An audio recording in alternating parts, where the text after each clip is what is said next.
വളരെ പെട്ടെന്ന് തന്നെ ചെയ്തെടുക്കാൻ പറ്റുന്ന ചില തീം കേക്കുകളുണ്ടല്ലേ? അതുപോലത്തെ ഒന്നാണ് ഇന്നത്തെ കേക്ക്. ഇന്നത്തെ കേക്ക് വേറൊന്നുമല്ല, നമ്മുടെ സ്പൈഡർമാൻ തീമിലുള്ള ഒരു 1 kg വാൻചോ കേക്കായിരുന്നു. സ്പൈഡർമാൻ തീം ആകുമ്പോഴത്തേക്കും വൈറ്റ് ആൻഡ് ബ്ലൂ അല്ലെങ്കിൽ ബ്ലൂ ആൻഡ് റെഡ് കോംബോയിൽ വരുന്നതായിരിക്കും കളർ കൂടുതലും.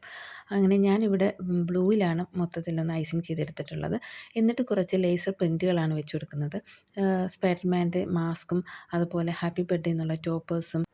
ഈ കേക്കിൽ വെച്ച് കൊടുക്കുന്ന എല്ലാ ടോപ്പേഴ്സും നമ്മൾ പ്രിൻ്റ് എടുത്തിട്ട് കട്ട് ചെയ്ത് സെറ്റ് ചെയ്തെടുത്തിട്ടുള്ളതാണ് കേട്ടോ.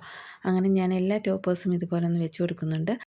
സ്പൈഡർമാൻ തീമിലുള്ളൊരു കേക്കാണെങ്കിലും ഞാൻ ഒരുപാട് പ്രാവശ്യം ചെയ്തിട്ടുണ്ടായിരുന്ന സെയിം പാറ്റേൺ തന്നെയായിരുന്നു ഇപ്രാവശ്യം കസ്റ്റമർ ചൂസ് ചെയ്തിട്ടുണ്ടായിരുന്നത്. സ്പൈഡർമാൻ ആകുമ്പോഴത്തേക്ക് അധികം നമുക്ക് മാറ്റങ്ങളൊന്നുമില്ല. ഇതുപോലെ സ്പൈഡർമാൻ്റെ ഓരോ പിക്ചേഴ്സ് വെക്കൽ തന്നെയാണല്ലോ കേക്കിൽ. അപ്പോൾ ഞാൻ ചെയ്തിട്ടുള്ള ബാക്കിയുള്ള സ്പൈഡർമാൻ്റെ കേക്കുകളാണിതെല്ലാം. അപ്പോൾ ഇന്നത്തെ വീഡിയോ ഇഷ്ടപ്പെട്ടിട്ടുണ്ടെങ്കിൽ തീർച്ചയായും ലൈക്ക് ചെയ്യുക, സബ്സ്ക്രൈബ് ചെയ്ത് സപ്പോർട്ട് ചെയ്യുക. ബൈ.